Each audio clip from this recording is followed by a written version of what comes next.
OMG Talks. OMG Talks. Mic से निकलती जादुई आवाज, कभी नमस्कार मित्रों, मैं प्रोफेसर डॉक्टर दिनेश गुप्ता फिर आपके साथ में आज हाजिर हो गया हूँ। एक नए शख्सियत को लेकर, एक ऐसी शख्सियत को लेकर हम आज मिलने जा रहे हैं। एक ऐसे शख्सियत को हम मिलने जा रहे हैं जो सचमुच में आपको एक नई रोशनी देगा।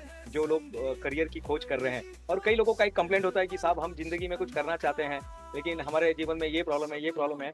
तो ऐसे ही प्रॉब्लम की खान से निकल कर किसी ने बहुत अच्छी बात कही है कि झुक झुक कर खड़ा हुआ हूँ मैं, अब झुकने का खौफ नहीं, अपने हाथों रचा स्वयं, तुमसे मिटने का खौफ नहीं। तुम हालातों की भट्टी में जब जब मुझको झोंकोगे, तुम हालातों की भट्टी में जब जब मुझको झोंकोगे, तब तब कर हीरा बनूंगा मैं। तुम मुझको कब तक रोकोगे, तुम मुझको कब तक रोकोगे। और ऐसे ही एक वाह! शख्सियत को मैं आपके सामने लेकर आ रहा हूँ। माननीय सम्मानीय इंजीनियर श्री प्रशांत मोरे सर को मैं आपके सामने रूबरू करने जा रहा हूँ। मेरे बहुत अच्छे मित्र हैं, और आज जो है, आज का दिन जो है, या ये हफ्ता जो है, एक फ्रेंडशिप डे के रूप में मनाया जाता है। ये पूरा हफ्ता जो है पूरे विश्व में फ्रेंडशिप डे के रूप में मनाया जाता है। हमारे ही एक ऐसे मित्र हैं, हमारे मेंटर हैं, हमारे गुरु हैं, हमारे आदर्श हैं, जिनको देख देख कर हमने पढ़ाना सीखा। यानी पढ़ाते कैसे हैं, अगर मुझे कुछ लोग पूछते हैं कि साहब आपने पढ़ाना कहाँ से सीखा है, तो मैं प्रशांत मोरे सर का नाम मैं ले लेता हूँ कि उन्हीं की वजह से मैं पढ़ाना सीखा हूँ। तो प्रशांत मोरे सर हमारे बीच में है, जो अभी हाल ही में बुडापेस्ट में थे, हंगरी में थे, और अभी इंडिया में आए हुए हैं। इंडिया में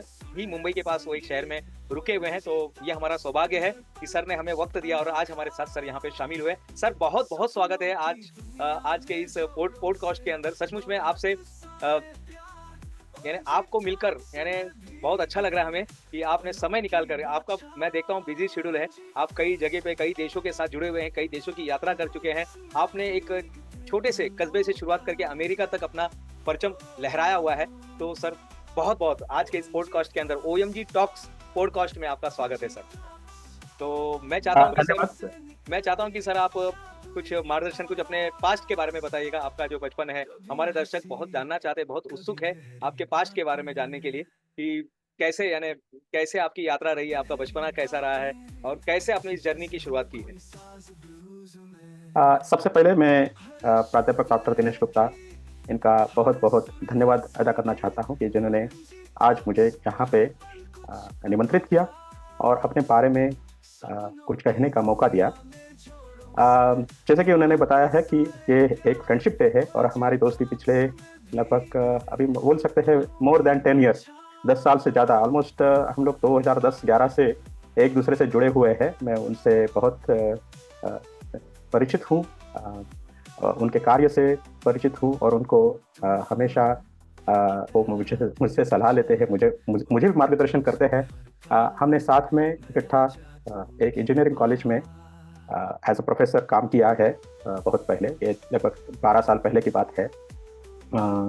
तो उनके जो उपक्रम चालू रहते हैं युवाओं को मार्गदर्शन करने के लिए और समाज से जुड़ने के लिए, वो अपने अंदर की जो एनर्जी है वो समाज के लिए हमेशा उसका अच्छा इस्तेमाल कैसे हो जाता है उसके बारे में सोचते हैं। तो इन चीज़ की मैं बहुत सराहना करता हूँ।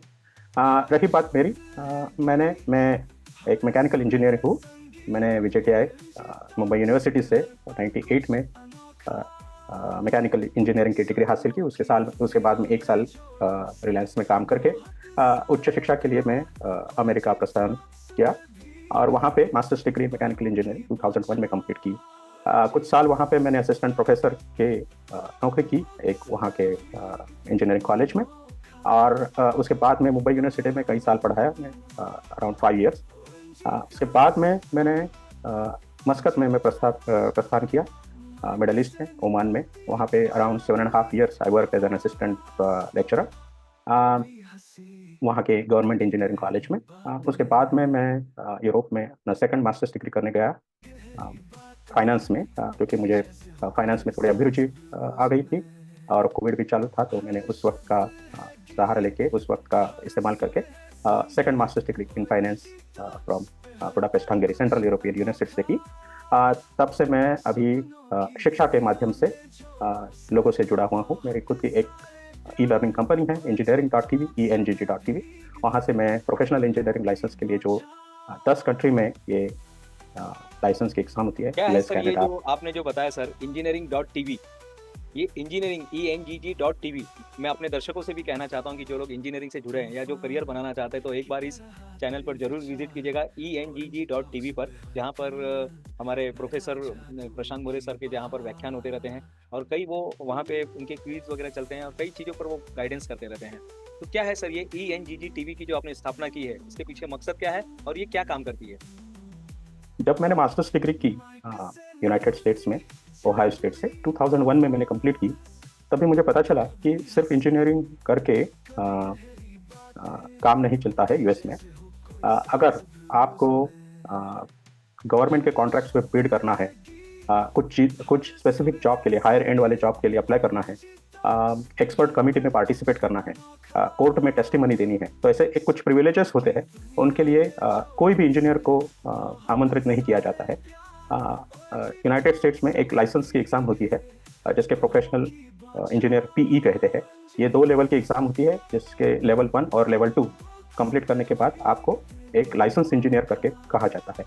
आप एक बार लाइसेंस इंजीनियर हो गए तो आप खुद की कंसल्टेंसी शुरू कर सकते हो, आपको अच्छे कॉन्ट्रैक्ट मिल सकते हैं। गवर्नमेंट के कॉन्ट्रैक्ट अगर चाहिए तो आपका PE होना, प्रोफेशनल इंजीनियर होना बहुत ज़रूरी है। तो इस पढ़ाई के लिए मुझे पता चला कि बहुत से कम रिसोर्सेस है, क्योंकि बहुत स्पेसिफिक और इंटेंसिव एग्ज़ाम होने के बाद में। तो मेरा तो इंजीनियरिंग मतलब टीचिंग प्रोफेशन ही है। ऑलमोस्ट लास्ट 20 साल से मैं एज अ प्रोफेसर वर्क कर रहा हूँ अलग अलग क्षेत्रों में, अलग अलग जगह में।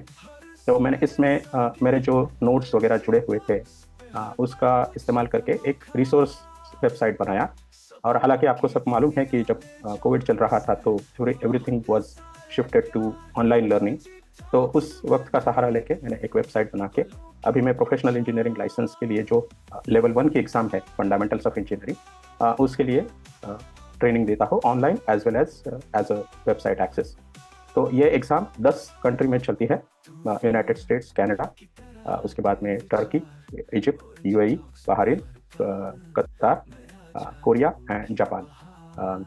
तो इसमें विविध इंजीनियरिंग क्षेत्रों के लोग आते हैं और लेवल 1 कंप्लीट करना थोड़ा सा मुश्किल होता है। Level 2 is more related to their studies, तो वो उनके वर्क एक्सपीरियंस के नॉलेज के हिसाब से हो जाता है। बट लेवल 1 जो होता है वो प्रॉपर यूनिवर्सिटी लेवल का जो सिलेबस होता है, उसमें बहुत सा साल गुजरने के लिए वजह से कभी कभी ये लोग भूल जाते हैं, तो उनके लिए ट्रेनिंग प्रोवाइड करता हूँ। जी, एक सेकंड ना, आपकी आवाज़ थोड़ी सी म्यूट हो गई है, एक सेकंड आप चेक कीजिए। भारत विश्व गुरु बन रहा है सर, ये आपने प्रूव करके दिखा दिया सर। आज यहाँ पर बैठ के आप एक भारतीय जो है ये अलग अलग 10 देशों से ज्यादा लोगों को गाइड कर रहा है वो लाइसेंस लेने के लिए, इंजीनियरिंग का लाइसेंस लेने के लिए। बहुत अच्छी बात बताई कि सिर्फ पढ़ाई करने से, केवल इंजीनियरिंग की डिग्री लेने से काम नहीं चलता है, उसके आगे भी कुछ प्रोफेशनलिज्म हमारे पास होने चाहिए। और जिसके लिए सर आप लेवल 1 का जो एग्जाम होता है वो आप अपने ENGG इंजीनियरिंग.tv के माध्यम से लोगों को सेवा दे रहे हैं सर। और सचमुच में ये एक बहुत बेहतरीन कदम है। जैसे डॉक्टर APJ अब्दुल कलाम साहब कहा करते थे भारत 2020 में विश्व गुरु बनेगा, और आप जैसे लोग हैं सर जो लगे हुए हैं भारत को विश्व गुरु बनाने के लिए। सर ये जो सवाल है, मैंने आपकी प्रोफेशनल लाइफ को भी देखा है, हमने आपकी जो बातें, आपने जर्नी बताई यहाँ से लेकर एक दादर के फुल मार्केट से लेकर मुंबई के पास दादर के फुल मार्केट से लेकर अमेरिका के लॉस एंजलिस तक की आपकी यात्रा रही है। और उसके बाद अलग अलग देशों में आप काम कर रहे हैं, अभी भी सर्विस दे रहे हैं, मुंबई में रह के भी अलग अलग देशों से आप अपना सेवा और योगदान दे रहे हैं सर। कैसा जर्नी था सर बचपना आपका सर? यानी हम आपके बचपन को जानने के लिए उत्सुक हैं सर। जैसे मैं जानता हूं सर आपके पिताजी जो है गिरनी कामगार थे, यानी गिरनी कामगार कहीं कारखाने, कपड़े के मिल में काम करते थे सर। तो वो जो था एक इन्वायरमेंट, और बहुत डिफिकल्ट होता सर ये सिचुएशन में। हम जब पुरानी फिल्म देखते हैं, अंकुश फिल्म देखते हैं, और हम पुराने मुंबई की फिल्म देखते हैं, तो उसमें हमको दिखाया जाता है कि कैसे कैसे लोग, कैसे बहुत कम लोग होते हैं जो सही रास्ते पे पहुंच पाते हैं। बहुत कम लोग होते हैं जो आप जैसे इंजीनियर बन पाते हैं। कई बार तो उनको वहां तक जाने का मौका ही नहीं मिलता है, VGTA के बाद उनका करियर खत्म हो जाता है। लेकिन सर आज आप अभी भी काम कर रहे हैं, अभी भी सीख रहे हैं, अभी भी आपकी मास्टरी चल रही है। एक मास्टरी खत्म हुई तो दूसरी मास्टरी चल रही है। तो क्या वो जर्नी है सर आपकी कि किसने आपको इतना इंस्पायर किया हुआ? ये सारी चीजों के लिए कौन इंस्पायर कर रहा है सर? तो हमारे दर्शक जानना चाहते हैं, और स्पेशली मैं भी सर जानना चाहता हूँ कि कौन सी ऐसी चीजें जो आपको इतना मोटिवेट कर रही है आगे बढ़ने के लिए? मैं ये जानता हूँ और ये मैं मानता हूँ कि हर एक आदमी में, जैसे आपने बहुत बार सिद्ध कर चुके हैं कि एक अलग खासियत रहती है हर एक में एक अलग अलग प्रतिभा होती है। हालांकि बहुत से लोग इन प्रतिभा को जानना मतलब वो जानना नहीं चाहते और जान नहीं पाते, क्योंकि वो अपने समाज में और अपने आजू बाजू में जितनी चीज़ें हुई है उसमें इतने व्यस्त रहते हैं कि वो खुद को खोजना मतलब इतना ध्यान नहीं देते। आप जो फिलहाल जो काम कर रहे हैं, जो हर एक को मोटिवेट करना, इसी पर एक लाइन कहना चाहता हूँ सर। आपने जब कहा खुद को खोजना, तो एक कविता अगर आप कहें तो मैं सुनाना चाहता हूँ हाँ हाँ, सर। जरूर जरूर।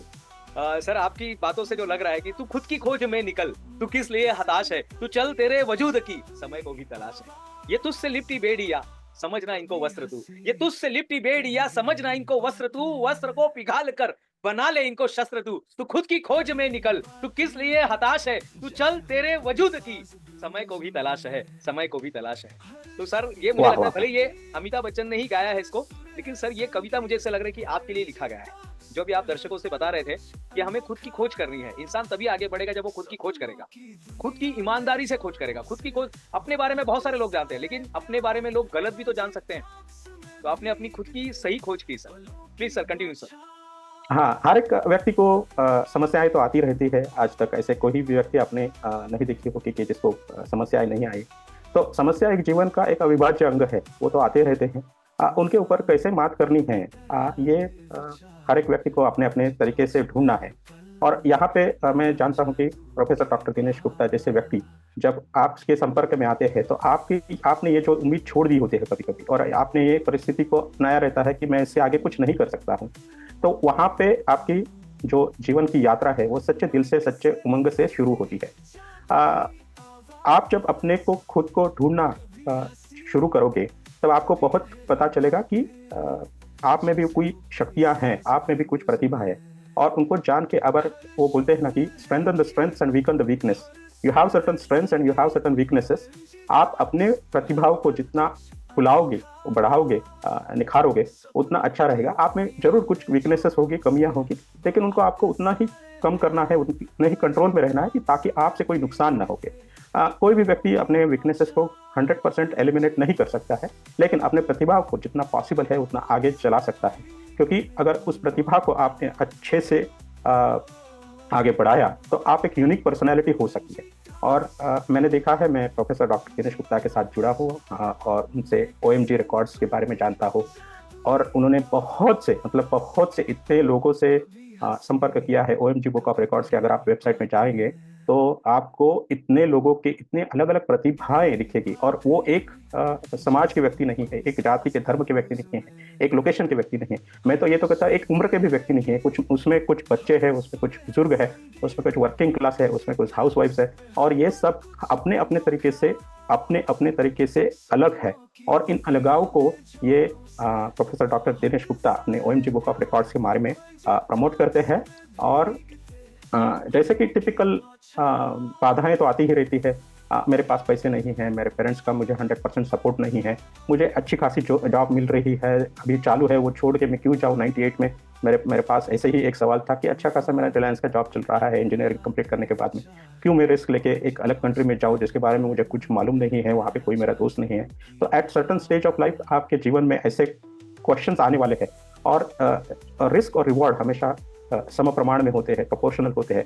जब तक आप रिस्क नहीं लोगे आपको रिवॉर्ड नहीं मिलेगा। बहुत से वक्त में आपकी रिस्क फेल हो सकती है, लेकिन वो अपयश is like the first step, stepping stone of towards your success. तो ये आपको ध्यान रखना है कि ये जो आपके यहाँ पे अभी फिलहाल जो समस्याएं आ रही है, those are nothing but disguise in like invitation to your future success. तो आपको उससे नाउम्मीद नहीं होना है, आपको उसमें से उस पर ऊपर मात करके अपना खुद की खोज करके अपना खुद का रास्ता निकालना है। जब आप वही ऐसे करोगे तो कल आपका जो सुयश है वो 100% निश्चित है। ये ऐसे मेरा मानता है। प्रोफेसर डॉक्टर दिनेश गुप्ता, आप इसके बारे में क्या कहेंगे? बहुत बहुत धन्यवाद सर कि ये जो आपकी जो जर्नी, ये तो सही कहा कि ये हमारा जो सर जन्म ही हुआ है खुद की खोज करने के लिए। खुद की खोज करना है और समाज को हम क्या दे सकते हैं वो करना है, और उसके बाद फिर चले जाना है। बहुत से लोग बोलते हैं कि खाना पीना और सोना जागना और ये सब तो चलता ही रहेगा, लाइफ में शादी ब्याह वगैरह होते रहेगा, लेकिन जो सबसे बड़ी है कि हमारा कंट्रीब्यूशन क्या है। हम जो पैदा हुए थे, हम सचमुच जो जिस कारण से हम पैदा हुए थे वही बन के मरे या कुछ और बन के मरे। इससे बड़ी और विडंबना क्या हो सकती है एक व्यक्ति के लिए कि जो चीज बनना चाहता था वो नहीं बना और कुछ और बन के वो चला गया। तो जैसे अभी आप बता रहे थे कि दिनेश गुप्ता में बहुत सारी प्रतिभा है सर, मैं रोज़ मेरा एक ब्रीद वाक्य है कि पुरस्कार मिले ना मिले, आविष्कार रोज़ चलते रहना चाहिए। हमें हमें रोज़ आविष्कार करना है। रोज़ हमारे लाइफ़ में कुछ न कुछ होता रहेगा, रोज़ कुछ न कुछ ऐसा होगा। मैं देखता हूँ सर कि हर एक इंसान में, जैसे अभी आप बता रहे थे कि आपकी भी लाइफ़ बहुत विकट परिस्थिति से आप गुज़र कर आप अमेरिका जैसे एक अग्रवत देश में आप पहुँचते हैं सर। और वहाँ पर जाकर आप अपनी प्रतिभा को और निखारते हैं, फिर भारत में आते हैं, अपना योगदान भारत में देते हैं सर। एक सवाल अभी सामने आ रहा है कि सर कैसा जर्नी था जब आप पहली बार अमेरिका जब गए? क्योंकि उस समय कभी की बात है सर ये 98 की बात है सर?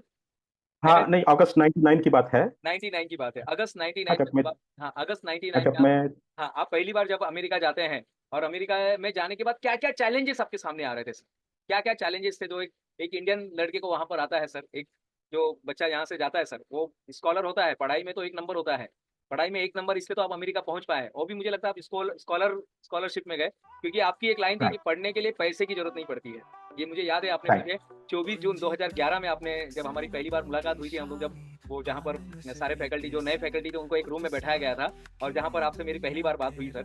मुझे याद है 24 जून 2011 और वहाँ पर आपने राइट। बहुत अच्छी बात कही थी कि पढ़ाई करने के लिए अमेरिका में पढ़ाई करने के लिए पैसे की ज़रूरत नहीं पड़ती। तो बाद में ठीक है ये थ्री इडियट में ये लाइन को लिया गया। आमिर खान भी थ्री इडियट में लाइन बोलता है कि पढ़ाई करने के लिए यूनिफ़ॉर्म होना चाहिए बस। तो कैसा हाँ, अनुभव रहा? हाँ, जैसे आपने कहा कि वहाँ जाने के बाद में अगस्त 99 में वहाँ पे गया। तब उस वक्त मेरी उम्र 23 साल की थी। तो टिपिकल डिफ़िकल्टियाँ तो आती रहती है, तो डिफ़िकल्टीज़ आती रहती है। नंबर 1, हम लोग वहाँ पे जाते हैं तो लिमिटेड पैसे लेके जाते हैं, ऐसे नहीं कि हमारे पास अनलिमिटेड पैसे का एक्सेस है। ये सच है कि मुझे स्कॉलरशिप मिली थी, उसके लिए मुझे फीस की ज़्यादा चिंता नहीं करनी पड़ी, एक्सेप्ट हेल्थ इंश्योरेंस। बट जो व्यक्तिगत निजी रहनुमान के लिए, जो कॉस्ट ऑफ लिविंग के लिए उतने ही पैसे की ज़रूरत होती है, तो वहाँ पे पार्ट टाइम जॉब करना पड़ता है ऑन कैंपस। तो ये चीज़ हमारे लिए नई है क्योंकि यहाँ पे हम लोग पढ़ाई करते हैं तब साइड जॉब नहीं करते। एटलीस्ट 99% ऑफ द पीपल वो अपने पेरेंट्स के घर पे रहती है, तो पढ़ाई के वक्त पार्ट टाइम जॉब करना इतना कॉमन अभी तक तो नहीं है। उसके अलावा वेदर के कुछ चैनल्स आते हैं, कल्चरल कुछ डिफरेंसेस है। अंग्रेज़ी में भी थोड़ी दिक्कतें आती है क्योंकि आपका अंग्रेज़ी कितना भी अच्छा रहेगा तो भी वो नेचुरल, वो जो नेटिव इंग्लिश है उनके जैसा इतना नहीं रहेगा। Sometimes you will have difficulties. Engineering के लेवल पे यूनिट्स ऑफ मेजरमेंट वो ऐसा यूनिट्स के बदले में यूज़ करते हैं। तो ये सब तो चीज़ें हैं। आई थिंक ये सबको थोड़ी बहुत ना थोड़ी आती ही रहती है। लेकिन उससे भी ज़्यादा मैं कहना चाहता हूँ कि ये जो सेल्फ डिसीजन लेने की जो क्षमता होती है वो हर एक के पास होती है, लेकिन यहाँ पे जब तक हम पेरेंट्स के छत्र छाया में जीते हैं, दोस्तों के साथ रहते हैं, तो हम इतनी चीज़ों का इतने लेवल पे उसका इस्तेमाल नहीं करते हैं। आप जब अकेले रहते हो, वो भी अपने रिलेटिव्स से दूर, कोई अलग देश में, अलग संस्कृति में, तब आपको हर एक क्षण में आपके व्यक्तिगत जीवन के बारे में आपको डिसीजंस लेने होते हैं। And sometimes it is a very painful process because we are not used to making a decision on every second of our life. हाँ, हम लोग कुछ व्यक्तिगत निर्णय लेते हैं, लेकिन वो व्यक्तिगत निर्णय हम परिवार के साथ लेते हैं, दोस्तों के साथ लेते हैं। तो खुद का लाइफ मैनेज करना, पल पल में डिसीजन लेना, in terms of money, in terms of living, in terms of how to manage your daily activities including your course load schedule, बहुत सी चीज़ें हैं। साइकोलॉजिकली आपको थोड़ा स्ट्रांग होना पड़ता है। ये भी थोड़े चीज़ें हैं वहाँ पे, तो ये वहाँ पे आती है, ऐसे में मानता हूँ। बहुत बढ़िया सर, कितनी अच्छी बातें आपने बताई, ये सब चैलेंजेस आते हैं और ये चैलेंजेस मुझे लगता है कि हमारे देश में भी एक स्टेट से दूसरे स्टेट में जाते समय भी आता है। देखिए चैलेंजेस हैं तो हम ज़िंदा हैं। चैलेंजेस ज़िंदा आदमी को ही आते हैं, हमारे पॉडकास्ट को जितने लोग देख रहे हैं सारे युवा हमें हमें युवा ज़्यादा फॉलो करते हैं। आप देखते हैं कि 30 हज़ार से ज़्यादा लोगों का परिवार ये जो है हमारा होने जा रहा है, दिनेश गुप्ता वर्ल्ड रिकॉर्ड का जो चैनल है, ये 30 हज़ार से राइट, ज़्यादा लोगों का एक परिवार बन रहा है और ये होते ज़्यादा बढ़ते जाएँगे। जैसे मैं हमेशा कहता हूँ पुरस्कार मिले ना मिले, आविष्कार रोज़ चलते रहना चाहिए। तो सर, आप फिर भारत में आए और भारत में आने के बाद सारी परिस्थितियाँ बदल गई थी, 2-4 साल में बहुत कुछ चेंजेस हो गया था और अभी भी आप मैंने देखा कि अधिकतर आप बाहर ही रहे हैं। हमारे युवाओं को सर क्या संदेश देना चाहते हैं? हमारा युवा जो आज क्योंकि आपने बहुत सारी चीज़ें देखी है, आपने मोबाइल के पहले की दुनिया भी देखी है और मोबाइल के बाद की दुनिया भी अभी आप देख ही रहे हैं, मोबाइल आने के बाद की भी दुनिया देख रहे हैं और आपने अमेरिका में भी आपका एक बिज़नेस था, मुझे याद आ रहा है कि आपने मुझे एक बार बताया था, वो प्रोजेक्ट रिपोर्ट बनाने का बिज़नेस, जिसमें आप 5 राइट। $10 लेते थे और प्रोजेक्ट रिपोर्ट बनाते थे। तो आपने कई बिज़नेसमैन लोगों को भी हेल्प किया है। आपने खुद का बिज़नेस लिया है, आपने किताब से ज़्यादा इंस्पायर हुए, वो है rich dad poor dad, Robert Kiyosaki की किताब, तो उससे भी आपने काफ़ी इंस्पायर लिए हुए हैं। अब मेरा सवाल जो है सर ये, क्योंकि अब घड़ियाँ भी हमें बोल रही है कि भाई थोड़ा-सा आपको जल्दी ये करना पड़ेगा, वाइंड अप करना पड़ेगा। तो मेरा जो सवाल है सर अभी, कि क्या ऐसी चीज़ थी सर, ऐसी कौन-सी चीज़ थी सर, या ऐसा कौन-सी बातें हैं सर, जो आज के युवाओं को समझना चाहिए सर? आज के युवाओं को ये बात समझनी चाहिए सर, तो ऐसा क्या आप कहना चाहेंगे सर उनसे, युवाओं से? आज के युवा को मैं कहना चाहता हूँ कि जिस क्षेत्र में आप काम कर रहे हो, उस क्षेत्र में आपका 100% कमिटमेंट होना बहुत ही ज़रूरी है। अगर आप वो उस पैशन से काम करोगे, तो ये तो जो बाधाएँ आती रहती है, they will get overcome in one way और द अदर। आपको उसके बारे में इतना सोचना नहीं है, आपको अपने पैशन से काम करना है। दूसरा चीज़ है कि आपको एक क्षेत्र से लिमिटेड नहीं रखना है खुद को। One geographical region, one service sector, one set of friends, one set of relatives, one set of locality, ये नहीं है। ये विश्व हमारा एक कुटुंब है। The whole world is our family ऐसे बोलते हैं। आपके पास अनलिमिटेड क्षेत्र है। एक पर्टिकुलर क्षेत्र में आप लिमिटेड जियोग्राफिकल रीजन या फिर स्टडी रीजन लिमिटेड मत रहो। और जो भी काम कर रहे हो, आपके पैशन से करोगे, तो उसमें आपको हमेशा सक्सेस मिलती रहेगी। सर आप बता रहे हैं सर, युवाओं को आपने जो मार्गदर्शन किया कि आपको किसी अपने आप को लिमिटेड नहीं रखना है। आपको जहाँ पर भी अवसर मिल रहे हैं वहाँ पर आप जाइए, अपने आप को सीखिए, अपने आप को अपग्रेड कीजिएगा। मेरा एक प्रोग्राम चलता है सर अपग्रेडेशन, जिसमें मैं टीचर और बच्चों को मैं मार्गदर्शन करता हूँ। मैं पहला सवाल पूछता हूँ, बताइए यहाँ पर टाँगे में कितने लोग आए? बैलगाड़ी में कितने लोग आए? तो कोई भी हाथ ऊपर नहीं करता है। मैं पूछता हूँ किसके पास बटन वाला मोबाइल है? किसी के पास भी बटन वाला मोबाइल नहीं है, सबके सब जो है हमारा पूरा देश एंड्रॉइड, अधिकतर लोग जो है एंड्रॉइड मोबाइल यूज़ कर रहे हैं। यानी हर चीज़ में जब वो वस्तुओं को जब अपग्रेड कर चुके हैं, तो अपने आप को वो अपग्रेड क्यों नहीं कर रहे हैं? तो आपने अपनी बातों में बताया सर, अपने आप को अपग्रेड कीजिएगा, अपने आप को लिमिटेड मत रखिए। अगर अगर आप मुंबई में रहते हैं और अगर आपको गोरखपुर में अपॉर्च्युनिटी मिल रही है, अगर आपको हरियाणा में अपॉर्च्युनिटी मिल रही है, आपको अगर त्रिशूर में अगर आपको अपॉर्च्युनिटी मिल रही है, रामेश्वरम में अपॉर्च्युनिटी मिल रही है, तो जाइए वहाँ पर ग्रो कीजिएगा। जहाँ पर आपको मौका मिल रहा है, ग्रो कीजिएगा। जिस तरह से सर को जहाँ पर भी मौका मिला है, मैंने देखा है कि हमेशा सर ने अपने आप को ग्रो करते गए, और अभी भी उनका मैं देखता हूँ कि कहीं न कहीं वो जुड़े हुए हैं, अलग-अलग माध्यम से लोगों के साथ जुड़े हुए हैं। सर बहुत अच्छा लगा, आपने इतना कीमती समय हमें दिया। बहुत कीमती समय था सर, मुझे पता है आपके काउंसलिंग के फीस लगते हैं, लेकिन आपने यहाँ पर आके हमारे युवाओं का मार्गदर्शन, उनका हौसला बढ़ाया, उसके लिए बहुत-बहुत धन्यवाद सर। दिल से मैं आपको आभार देना चाहता हूँ ओएमजी टॉक्स की पूरी टीम की तरफ से सर। जाते-जाते कविता सुनाना और चाहता आपको भी बहुत-बहुत बधाई, और मैं हमारी तरफ से शुभकामनाएँ, आपके जो उपक्रम चलते रहते हैं। हूँ। सर एक कविता आपके अभी 30K हो गए हैं, मैं चाहता हूँ ये जल्द ही आपको वो यूट्यूब का जो प्लैटिनम का एक मिलता है पुरस्कार, वो भी आपको जल्दी से जल्दी मिल जाए। बहुत-बहुत धन्यवाद सर। पुरस्कार मिले ना मिले, आविष्कार रोज़ चलते रहेंगे। ये आविष्कार चलते रहेगा सर। 2012 में ये इसकी शुरुआत हुई थी। 12/12/12 मुझे याद है, 12 जनवरी 12 दिसंबर 2012 को इस चैनल की शुरुआत की थी, और आप देख रहे हैं कि और ये हर दिन इसमें कोई ना कोई वीडियो आ रहे हैं। 4200 से ज़्यादा वीडियो अब तक आ चुके हैं, और अब ये ग्रो होते जा रहा है। वीडियो रोज़ आते जा रहे हैं। एक कविता मैं सुनाना चाहता हूँ सारे युवाओं के लिए, आपके लिए, जो आपके जीवन से हमें सीखने के लिए मिला है सर। आपके जीवन से ये सारी बातें हमको सीखने को मिली है कि हर संकट का हल होगा, आज नहीं तो कल होगा। लोहा जितना तपता है, उतनी ताकत भरता है। सोने को जितना आग लगाओ, उतना प्रखर निकलता है। चांदी को जितना धार लगाओ, उतना ही वह चमकता है। सूरज जैसा बनना है तो सूरज जैसा जलना होगा। सूरज जैसा बनना है तो सूरज जैसा जलना होगा। नदियों से आदर पाना है तो पर्वत छोड़ निकलना होगा। कंफर्टेबल जोन निकलना पड़ेगा साहब। अगर आपको बाहर मिल रहा है तो वीजीटीआई छोड़कर बाहर जाइए, एमएस कीजिएगा। नदियों से आदर पाना है तो पर्वत छोड़ निकलना होगा। हर संकट का हल होगा, आज नहीं तो कल होगा। लोहा जितना तपता है, उतनी ताकत भरता है। बहुत-बहुत धन्यवाद सर। आप भी मैकेनिकल इंजीनियर हैं, और मैं भी बोला चलो मैकेनिकल का कुछ इसमें इस कविता है, मैकेनिकल से जुड़ी हुई कविता है, इसलिए मैंने सुना दिया। और जुड़े रहिएगा हमारे साथ सर, फिर से हम आपको बुलाएँगे। मन नहीं कर रहा है यहाँ से जाने का। और आपको सर फ्रेंडशिप डे की बहुत सारी शुभकामनाएँ। पूरा संसार फ्रेंडशिप डे मना रहा है, और आप जैसे लोग हमारे साथ जुड़े हुए हैं सर, आप जैसे लोग हमारे मित्र हैं, इससे बड़ी बात और क्या हो सकती है सर। धन्यवाद सर, आप सभी का आपके लिए भी बहुत-बहुत शुभकामनाएँ, दर्शकों के लिए भी happy friendship day and wish you all the best. Thank you very much. Thank you. कभी हंसी, कभी गहरी